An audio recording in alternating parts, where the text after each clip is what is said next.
Converted man here. This is all Digital Gnosis, Digital Guy's fault. This is your fault, Nathan. This is your fault. Blame you. He answered these questions from this guy from Trinity Radio. 10 questions for atheists. Oh, good. Oh, good. Yeah.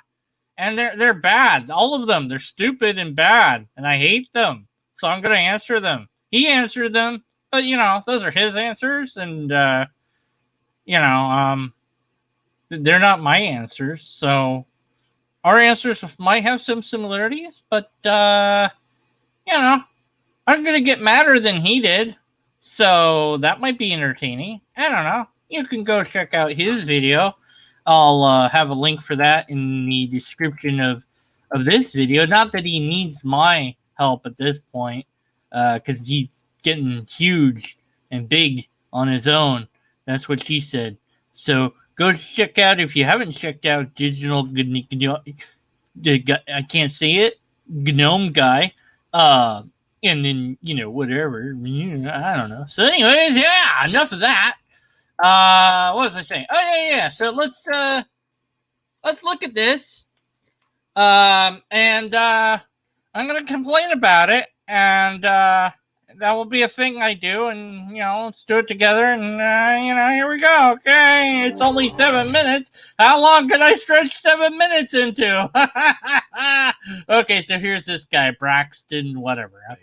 Can be so combative. Uh-huh. And when atheists and Christians come up with lists of questions that they don't think the other side can answer, those questions usually aren't genuine. Well, it's relatively simple to construct a question that no one can answer. It's called a loaded question. So don't do that. Don't make a loaded question. Your question shouldn't be malformed. That is an incoherently constructed question, or a question that I have to deconstruct in order to answer. It's like, well, it's like, when did you stop beating your wife? Well, okay, that assumes I was beating, and it assumes I have a wife, and I cannot. And so, yeah, that's a load of don't do that. So, yeah, okay. Oopsie. Okay. I've never made a list like that, although I've responded to some. Here, I hope my atheist interlocutors will consider these questions deeply without giving glib answers. Now, I'm only going to give glib answers, you son of a... These aren't meant to be gotcha questions, yeah, though sure. I'm not asking for no reason. Yeah. I expect you will have answers, and I want to hear what the most sincere among you have to say. Well, I'm going to be insincere because fuck you, jerk. Yeah, eat that. Didn't expect that, did you? That's called sarcasm, by the way. I think, it's kind of underhanded to poison the well in this way. So don't do that. But you already did. So whatever, With that, here are my 10 questions for atheists. Dun, dun, dun, dun. What facts about reality that you and I agree are real facts about the way the world is does your worldview account for, but my Christianity doesn't account for, or at least doesn't account for well? And for the okay, so this is a tough one because I'm not really sure what exactly my worldview is as a skeptic. Broadly speaking, it's simply to doubt, but also to investigate, that I require empirical evidence, repeatable tests, and or a valid and sound argument before I think something is true. And so what does that account for that Christianity does not account for? Well, I don't know. And it's possible and even probable that you could claim Christianity accounts for everything, because anybody can make those claims, but verifying whether that's true or not is a different matter. So my worldview accounts for everything. What's your worldview? Magic! Oh, okay. How does that work? It's magic. You don't need to explain magic. That's just how it all came to be. Well, that explains everything. You're right. So that doesn't make anything true one way or the other. So I don't think that it's a good way to start just for, well, what does your view account for that mine doesn't account for? That's kind of irrelevant almost. Is more about what is true. Forget about what it accounts for, or even if it does account for anything in the first place, because oftentimes we don't know the answer to things. But I do not think that Christianity, broadly speaking, can account for or address modern issues that we face because they're not in the Bible. Microwaves are not in the Bible. And so, well, what do we do with the microwave? It doesn't tell us what to do. Are we allowed to use microwaves to cook with? What about radio signals? Doesn't say anything about that. Are we allowed to broadcast things? So there's questions that you just cannot answer using that system, and you're going to have to then make your own answers up to those questions. And so you couldn't hope to have theological answers for modern issues. So I think in that sense, whatever my worldview may or may not be, it can at least attempt to address questions that theology in and of itself could never hope to answer. Those of you that would point out atheism isn't a worldview, I'm talking about your worldview that includes atheism. I can't think of any.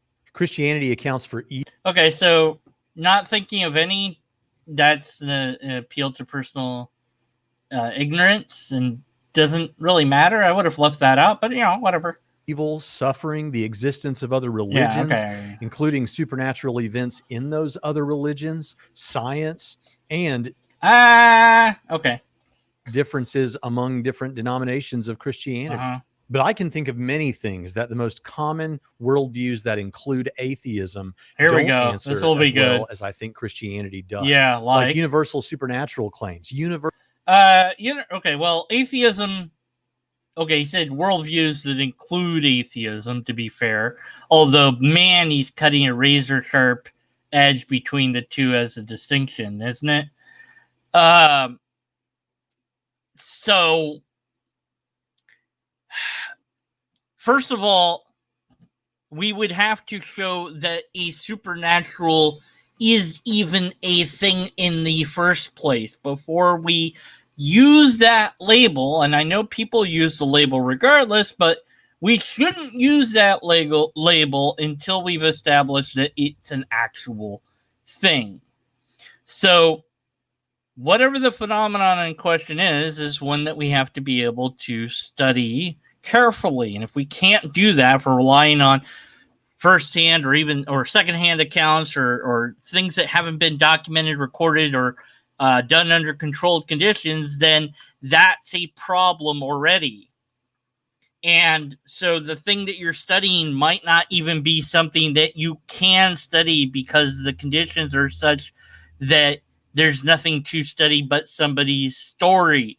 Personal stories don't mean diddly. You can't collect data, at least not the sort of data that you'd want to be able to collect for verifying that some strange event even occurred. So under that, all of that, explaining any given claim of the supernatural would depend on what the claim was. But I would dare say, broadly speaking, that there are no supernatural events in the first place because we haven't demonstrated that the supernatural is even a thing in the first place. So that's one loaded assumption that you've made that I've now completely deconstructed. But please continue.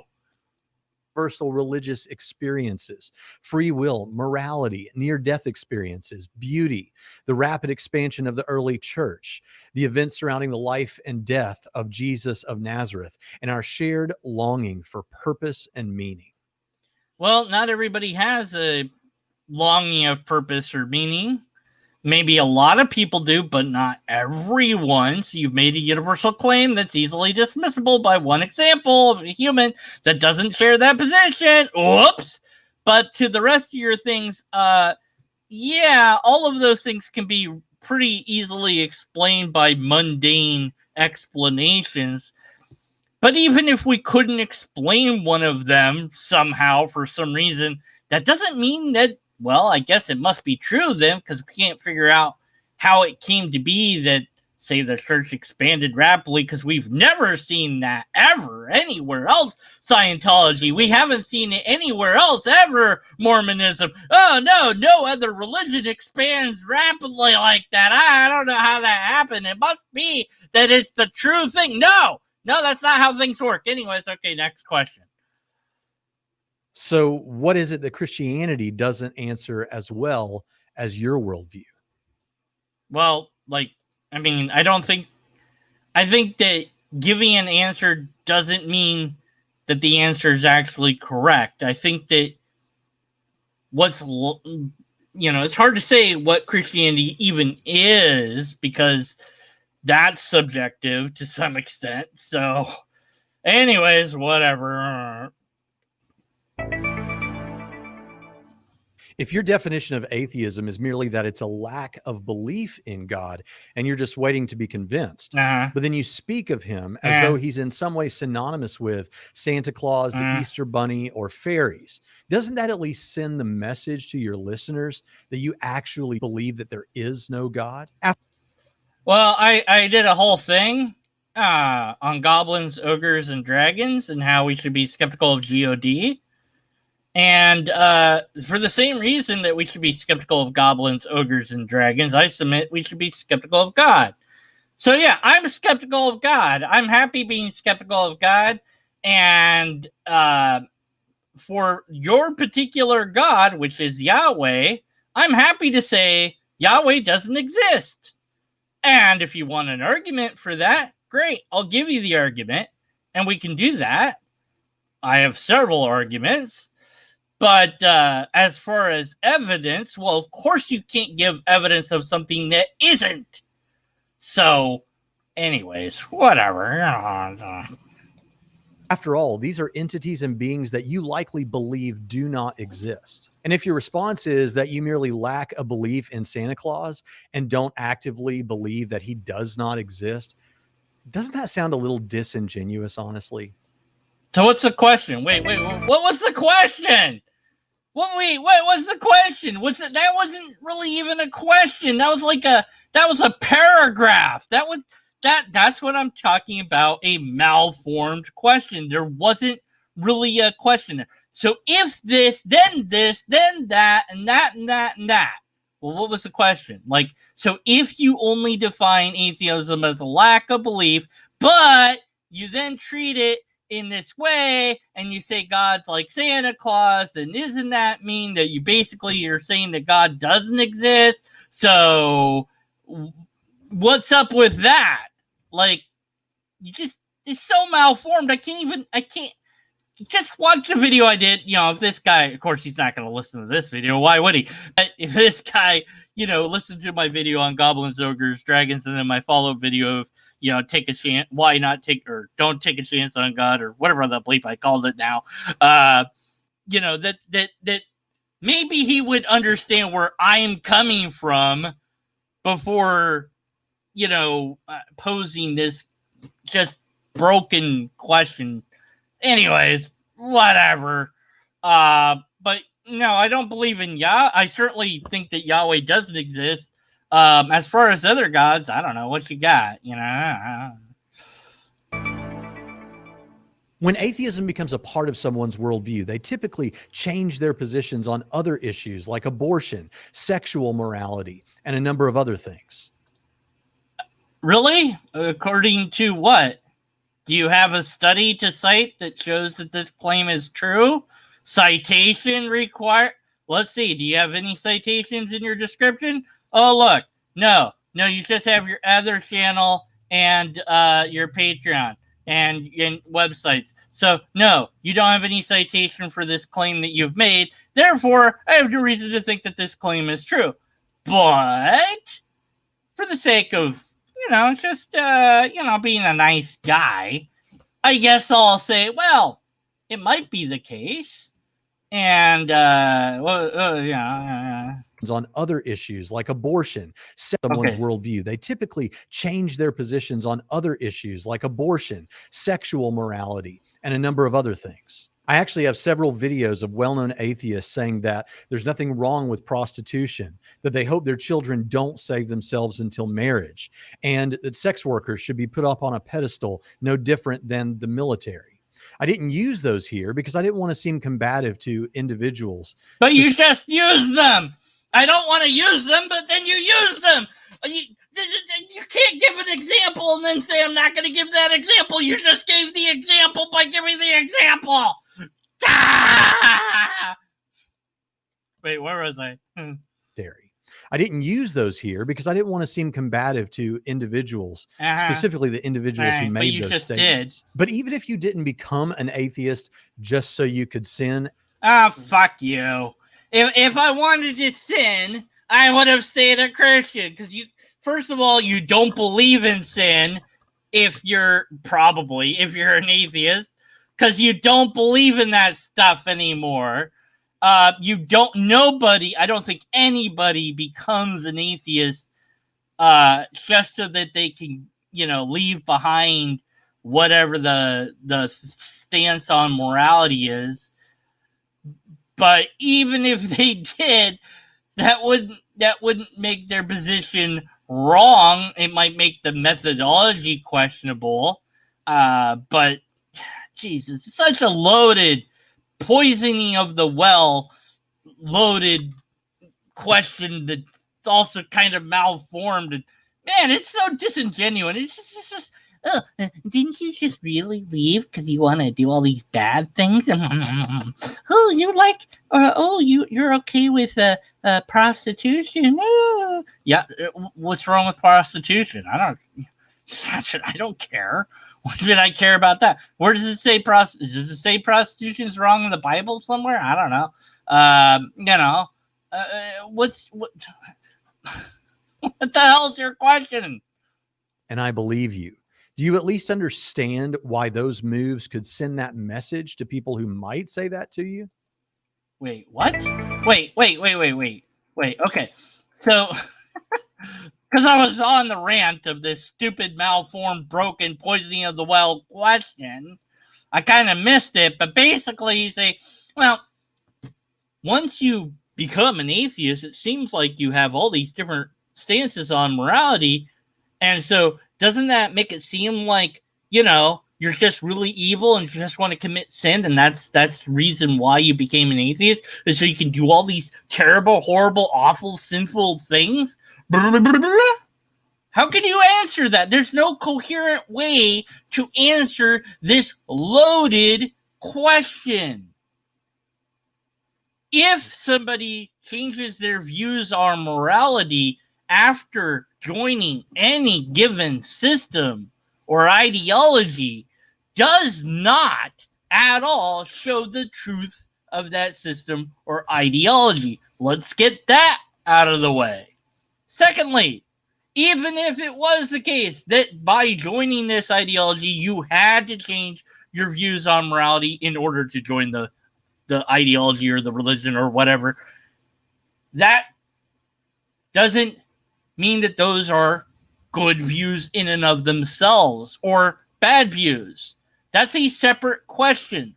So what you've done is you blended together the idea of morals and discarding morals or changing morals with joining or leaving a religion or gaining or losing a worldview. And those two things, although they might be connected, might also not be connected. And neither of them can show you the truth of the other.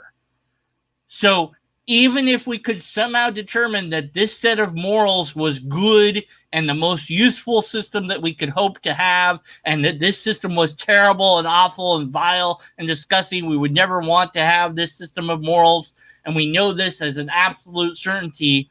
And look at Joe Schmo over there. He joined that group where they have those disgusting morals, and they all say that cigarette smoking will kill you. Well, I guess that means that cigarette smoking won't kill you. No, it doesn't mean that at all.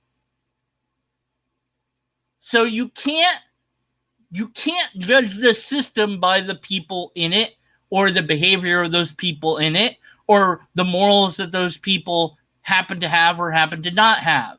And you can't do it the other way around either. You can't say that, oh, those morals tell me something about this. You can't connect them. There's no association causation there. And then as far as if these things are immoral in the first place, that's up to you to determine and decide and deduce. I guess according to somewhere in the Bible, you can find things that you think suggest that being a prostitute is bad, or not saving yourself for sex until marriage is good or bad or whatever. Okay, great. Let's look at studies that actually look at how behavior works of humanity and see if putting into practice your ideas versus somebody else's ideas results in the outcome that you want. Okay? So, for example, abstinence only. This has been taught. This has been tried, especially in Texas. Very, very diligently. They attempted to, for years, to do abstinence-only programs and education. And I believe, and I could be wrong about this, but I believe even normal schools were doing this as well. And yet, they had the highest amount of teen pregnancy. And then you compare that and contrast it to a state that didn't do that instead taught the birds and the bees how sex works, how condoms work, how prophylactic, how to not become pregnant, how to take the pill, where the pill, and they gave them access to those things for free. The teen pregnancy rate was almost null, was very low, and then not only that, but many of the kids weren't having sex after learning everything there was to know about it. Less of them were having sex early. So it seems to me that one system didn't work in terms of actually getting real results, and one system did work. So teaching them all about sex made it less likely that they were going to have sex and babies, because you were telling them how to prevent that. Whereas teaching them don't have sex made them want to have sex and happen to have more babies. So it's almost like actually, looking at the data can get you to figure out what's right or wrong.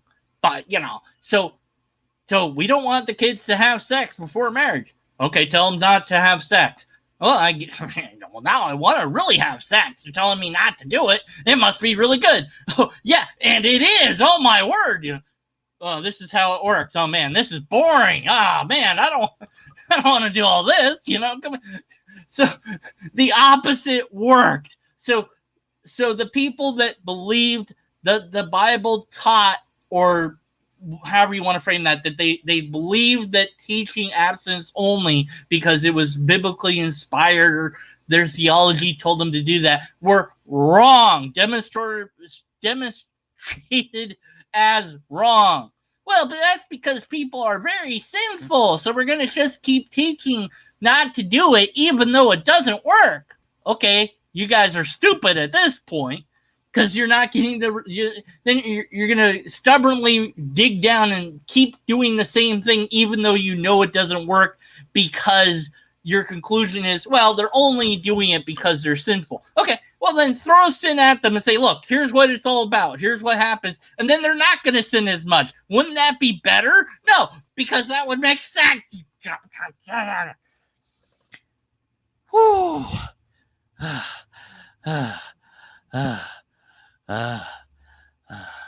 Okay. What was it? All right. Yeah. What question are we on now? The individuals who made those statements. Oh, but yeah. even if you didn't become an atheist just so you could sin, and I believe you, do you at least understand why those moves could send that message to people who might say that to you? What I understand is that you think a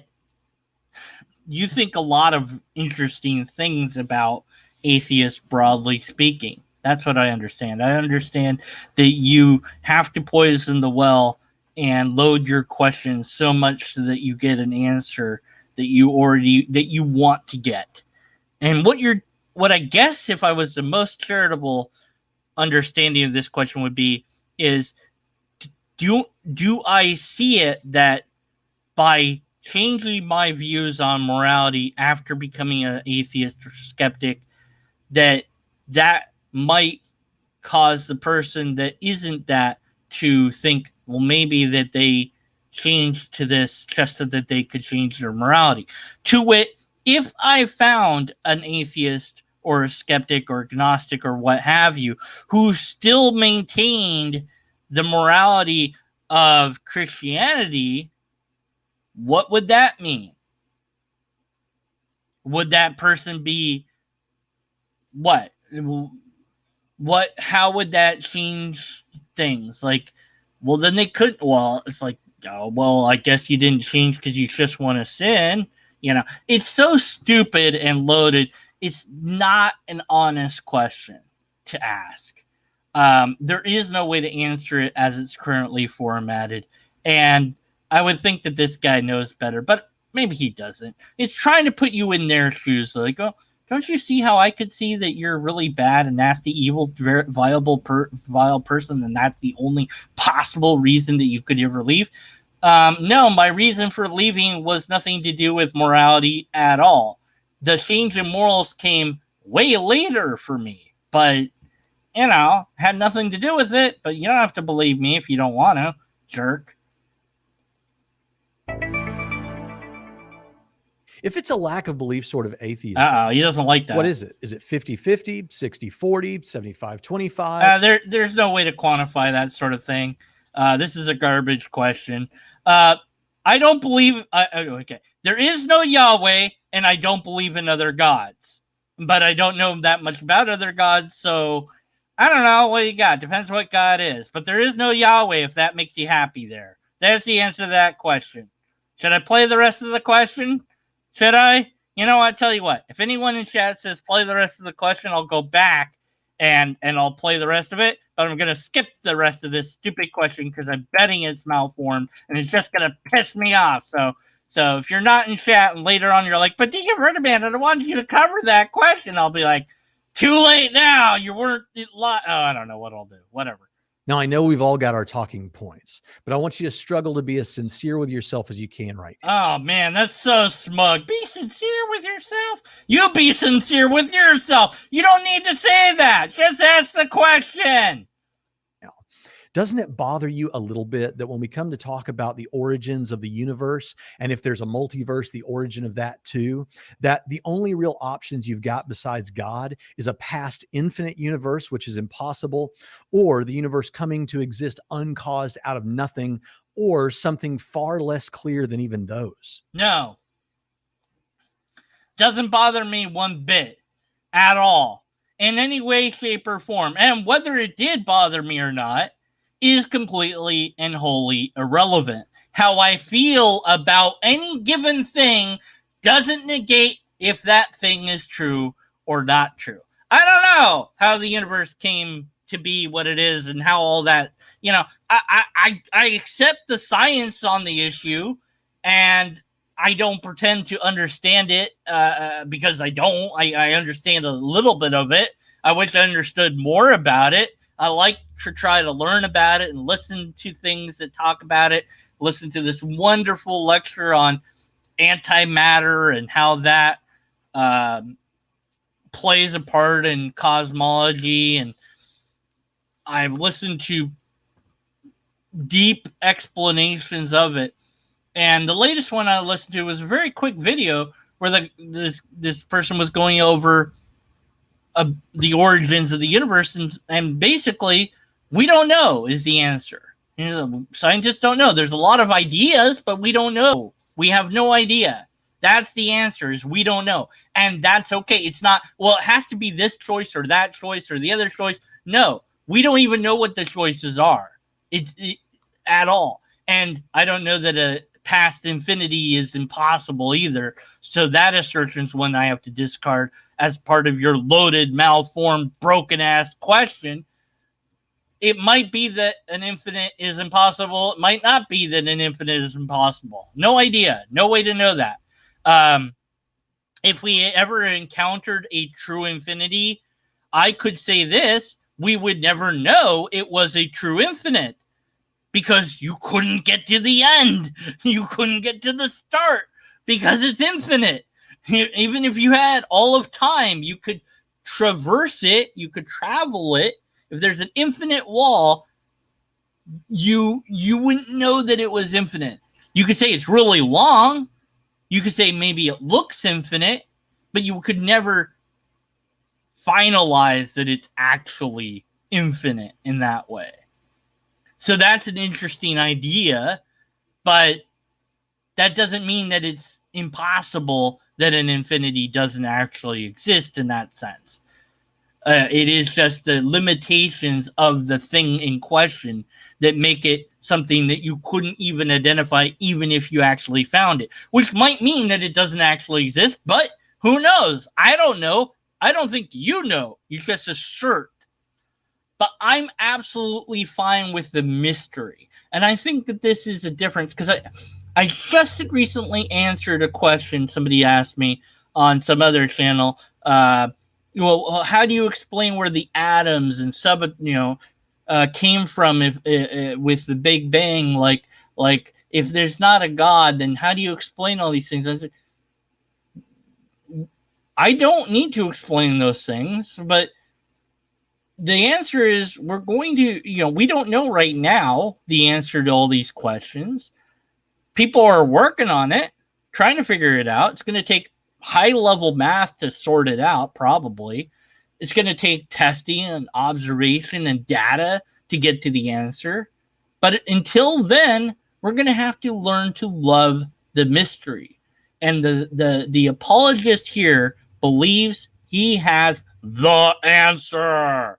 And as long as he has the answer, then that's better than having a mystery, because certainty does, I think, play a part in many people's desire to maintain their faith, because I can feel that I have the answer, and that makes me feel really comfortable. I remember this talk I had, I forget his name now, but it was me versus him, and I lost all sanity, and then it was him versus all logic and sanity and whatever. But anyways, he was really upset that there wasn't a certainty.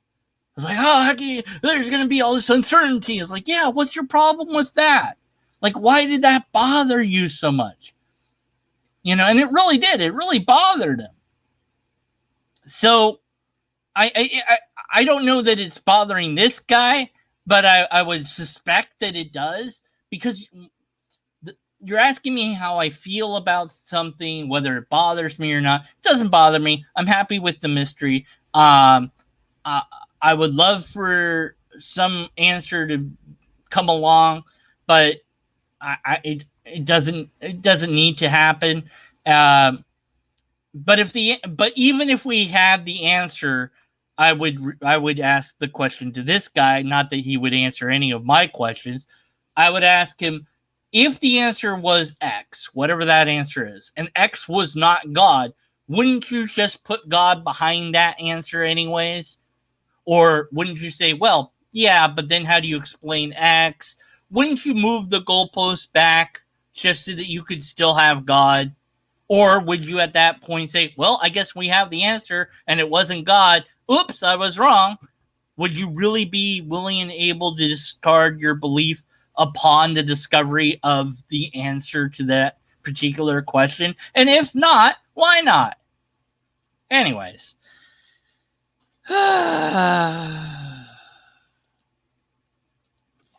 It seems that for any worldview that includes atheism, there's a massive blind spot when it comes to the origin of the universe. And all the attempts to try and circumvent that problem seem desperate and at least far less likely than theism.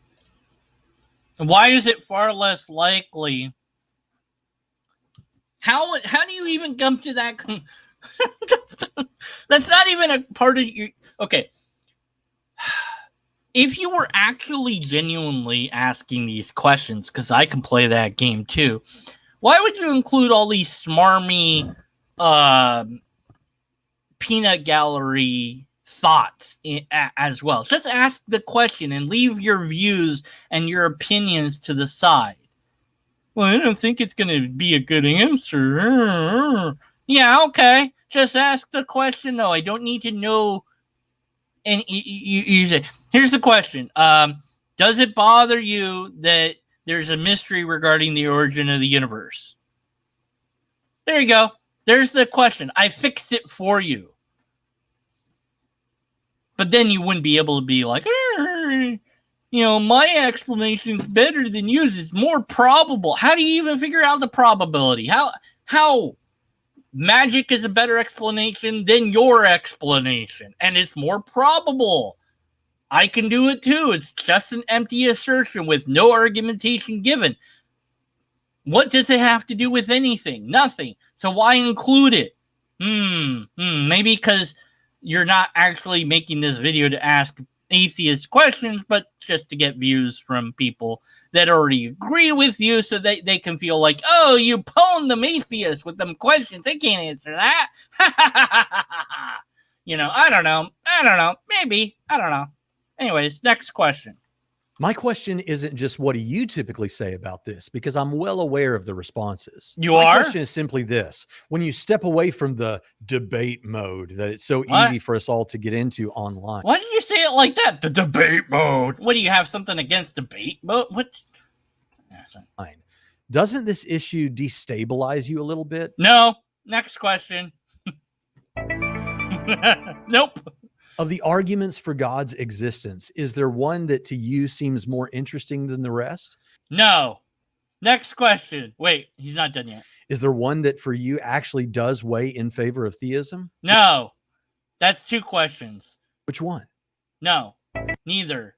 That was actually 2 questions, not just one, but no. All of the arguments that I have seen, that I've read or heard, are all logically fallacious, and none of them are, and because I don't rank things in that way, none of them are better or worse than the others, and none of them are more or less interesting. They're all flawed. Every single one of them has at least one, if not more, logical fallacies, usually multiple fallacies, and many of them go against what we know in established science.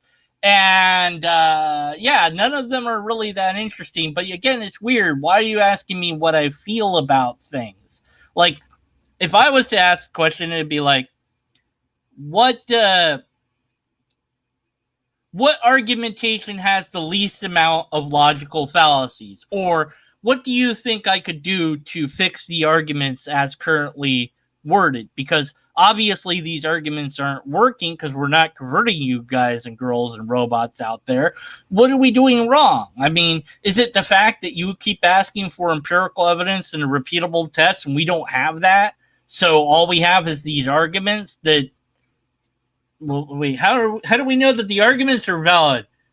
Just pretend that they, so why not just ask like what argument, or could, if you were to make an argument for God, what would it look like? Or something like, I mean, there's all sorts of ways you could have asked this question that would have been better than the way you did, but whatever. Anyways, moving on. Most atheists I've met humbly admit that they don't think they can have absolute certainty about much of anything. Oh, I'm absolutely certain of some things. I won't say what they are, but yeah, I have certain certainty of some things, but yeah, you can't have absolute certainty about everything. But what they want from the Christian is a demonstration that God exists. Yeah, that would be nice. I would love for a demonstration that God exists. It's not just from Christians either. It's from anybody making the claim. And it's not just about God, but it's also every single and any single claim out there at all. I would like a demonstration because that's how things work. You make a claim and then you prove the claim. Make a claim, prove it. Here's a claim. I have a claim. Who wants a claim? Got a claim over here. Oh my God, Keith is in the chat. Where the hell have you been? Hey, Keith. Yes. Okay. Sorry, I haven't seen Keith in like, I don't know, years. So we got to do a thing, Keith. Email me, Keith. I know you can hear me. Anyways, what was I saying? Oh, right. Yeah. Or that Christianity is true. Well, when we offer the reasons to believe that we do have, those are typically deemed not good enough. So yeah, because you're not giving the atheist, the skeptic, what they're asking for. And what's sad about that is it's really hard to get the apologist to even admit that. Now, in my what was it, last debate that I had that I may or may not have committed a logical fallacy in,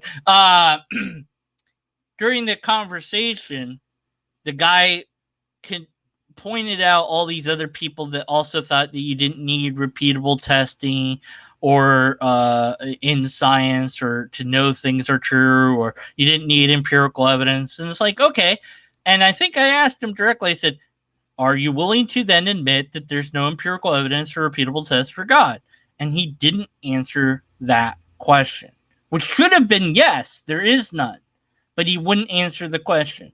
I think that that's very telling. So even when you've gotten them to kind of get to the point where they're basically admitting that there isn't evidence in the sort of evidence that we're asking for, that they still won't admit that. The fact is, you can't give the atheist, the skeptic, what they are asking for because you do not have it.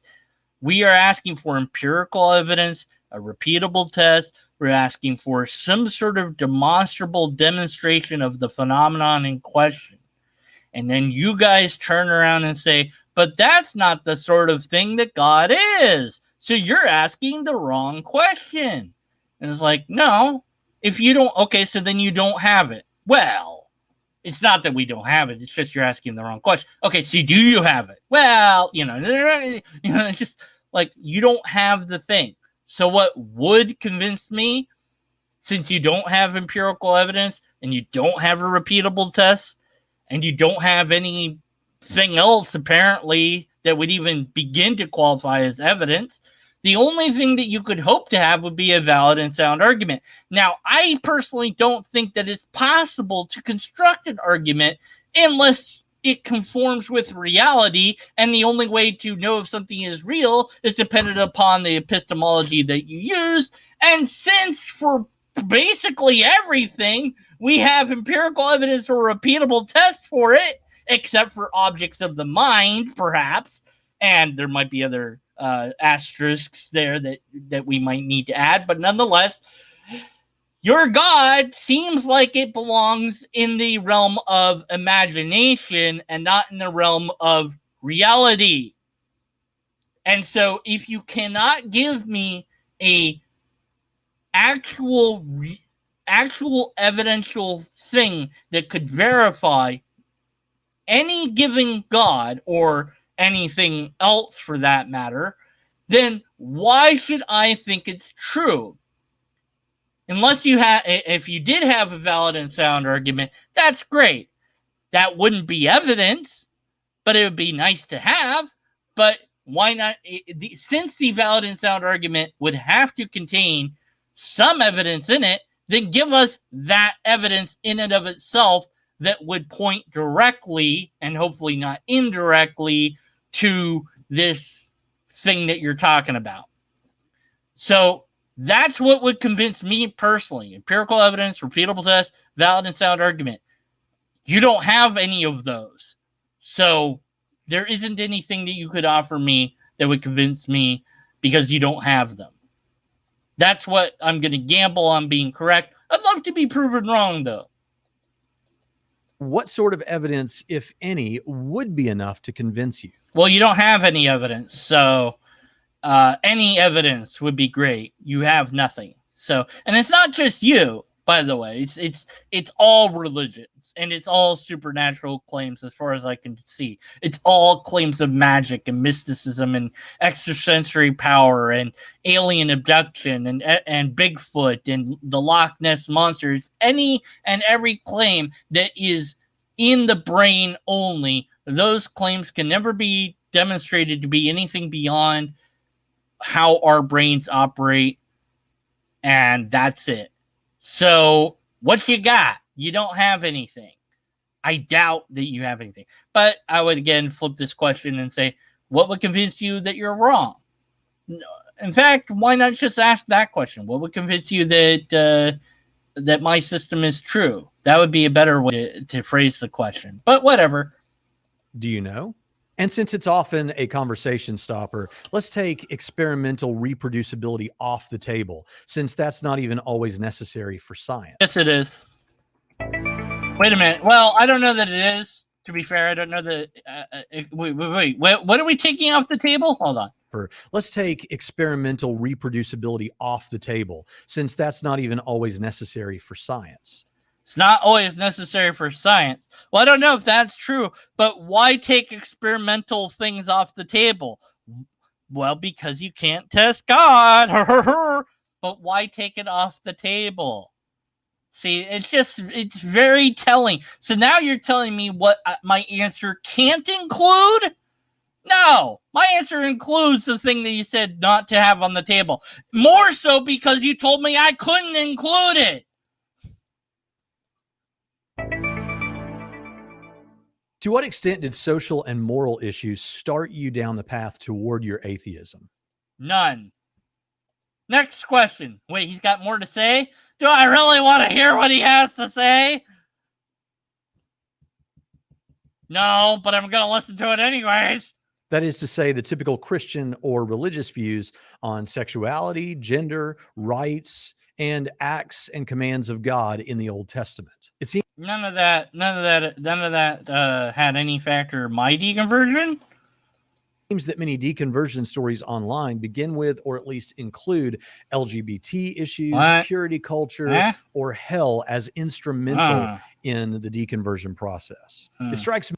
Well, maybe they saw that those were issues and were like, well, the fuck with this. This is crap. This doesn't align with reality. Goodbye. See you later. I don't know. I can't talk to them because I don't have those examples. I doubt that there are many. That's a claim that you've made. Where's this many coming from? What do you mean? You mean you've seen or that you're thinking about a lot of them? I don't know. What's the problem with LGBT stuff? What are you talking about?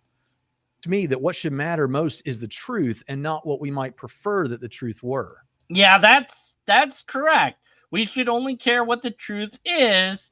But if you, regarding, this is another kind of moral sort of question. So it's like he asked early on, didn't you just leave just so you could sin? Now it's like, well, you saw these things were, you didn't think that these things were good, so you left because you didn't like them.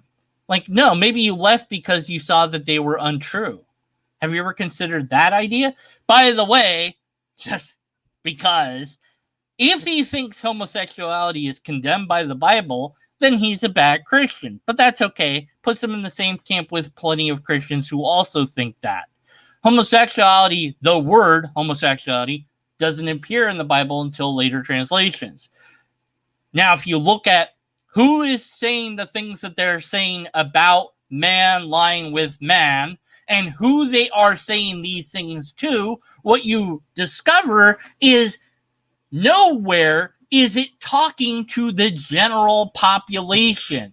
These are rules made typically for the priests of certain priestleyhoods, or rules created for particular individuals or particular times. You cannot demonstrate that sex between two men in a loving relationship is condemned in the Bible unless you really just twist the words and ignore context. And even if you could do this, now at least the Jewish people are more honest about this because they actually care what the Torah says. Lesbians aren't in the Bible, so we can't comment on it.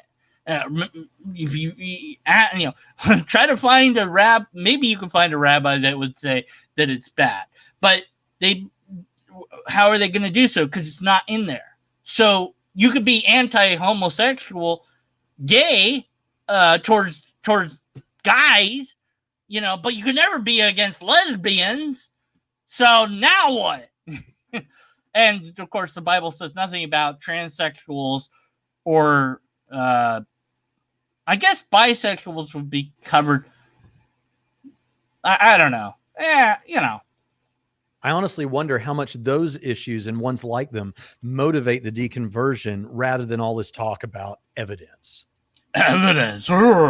Wow. So again, you just wonder if people are leaving because they realize that the Bible is just crap when it comes to morality. Do you stone your kids to death if they become unruly? No. Well, then I guess you don't like the Old Testament. Oh, but that doesn't count anymore. Yes, it does. Sure it does. Jesus said none of the laws will be done away with. Of course, he also said that all of the laws will be done away with except for this new law, which is love other people like they love you, blah, blah, blah. Nothing new under the sun there. So I guess you can have it both ways or either way if you want. But nonetheless, there are certain things in the Bible which you don't do.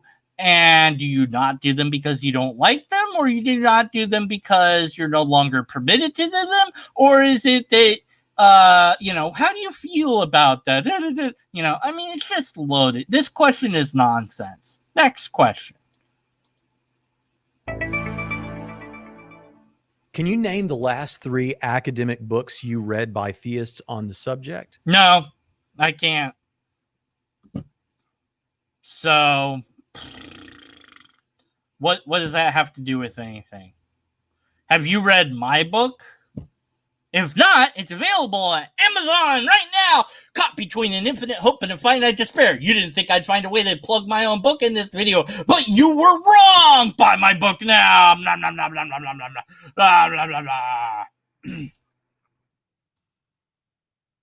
So because you haven't read my book, then something, your point's invalid, or well, you're just not educated on things, and that's bad, and yeah, you should blah blah because you're not, and then you know and then if you haven't read my book, so you don't understand, and you didn't get to read my book, and just buy my book. Buy my book. Oh wait, sorry. I'm sorry. Wait, what was I? Oh right, okay. Back to the video. Yeah, okay. All right. Yeah. I guess we'll go back to the video now. How long ago did you read them? I don't know. It doesn't matter. How long? What about you? What was the last atheist books you've read? Who cares? Or is most of your understanding of apologetics and atheism from non-scholarly internet sources, pop-level books, and, let's face it, YouTube videos? And be honest with yourself about this. Anyone can Google up a list of books and paste them in the comments section. But I want to know, are you getting the best from the other side?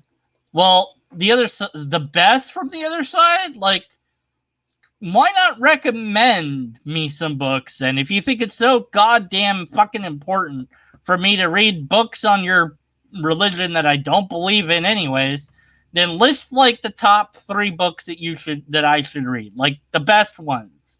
None of them are going to convince me, I don't think, but if you think if this is so important for some unknown reason, then here's a list of books I would like you to read, blah, blah, and blah, okay? I got a whole list of books that I haven't yet gotten around to reading. I have got a lot of other books that I have to read before reading anything like this. Where the hell is my list of books? Oh, boy. Where is it? Oh, my goodness.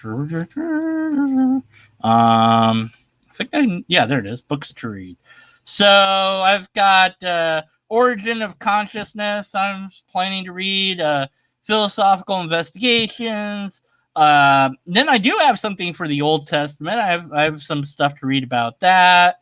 Did God have a wife? What did the biblical writers know? And when did they know it? Who were the early Israelites? I got a ton of things on my list of things to read, but that doesn't count. I guess I have to answer this question once I've read them. But then all you could do is say, well, those aren't scholarly enough. It's just, come on, man. Why not just give your best thing, whatever that is? Say, hey, look, I did the trouble for you. I read the best of the best books. Here's the best argument, period. Hands down. Just do that. No? Okay, fine. Let's finish with a pretty common one.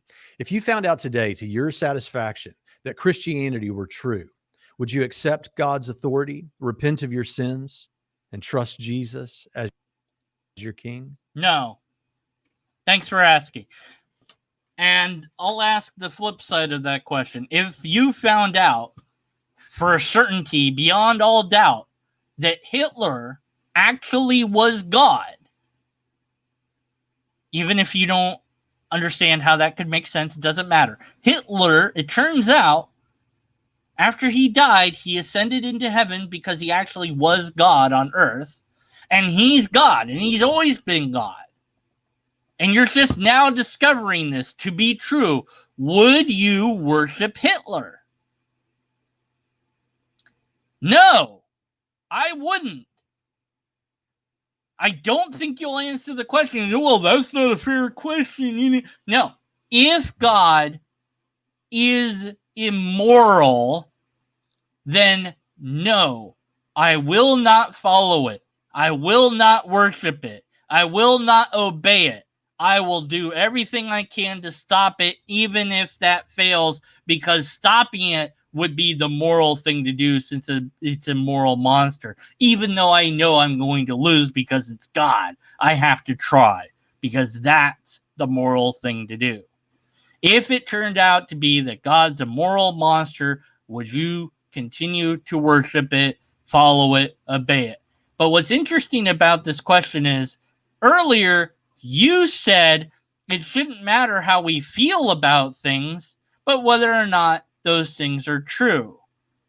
So why does it matter if I worship or follow God if it's true that there's a God? Interesting. Interesting that you would ask a question that basically goes against the thing that you said earlier. Well. Anyways, those are your 10 stupid questions. Once again, I blame Digital Gnosis for this.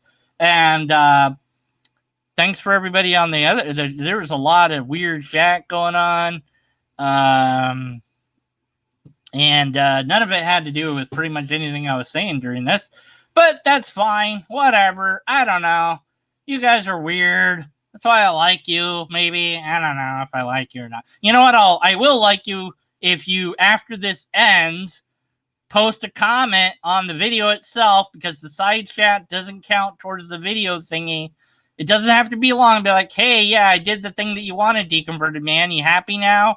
You can even put a tongue sticking out to indicate your annoyance at me for making you do the thing that I want. But you won't do it. Hands, you won't post. Keith won't post. Zip Person won't. None of you will, because you don't want to do it, and I know you don't want to do it. And I'm saying you don't want to do it, and then you'll do it because I said don't do it, because that's how that works. And you hit the button. And then I'm not done with this rant. Yeah, I'm hitting the button. No, wait, you can't hit the button. I'm not done with telling them to post on the video and like the video and share and subscribe. Don't forget to buy my book. Buy my book.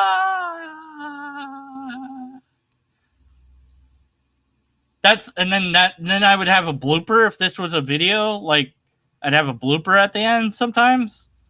But I didn't screw anything up in this video, so that's good.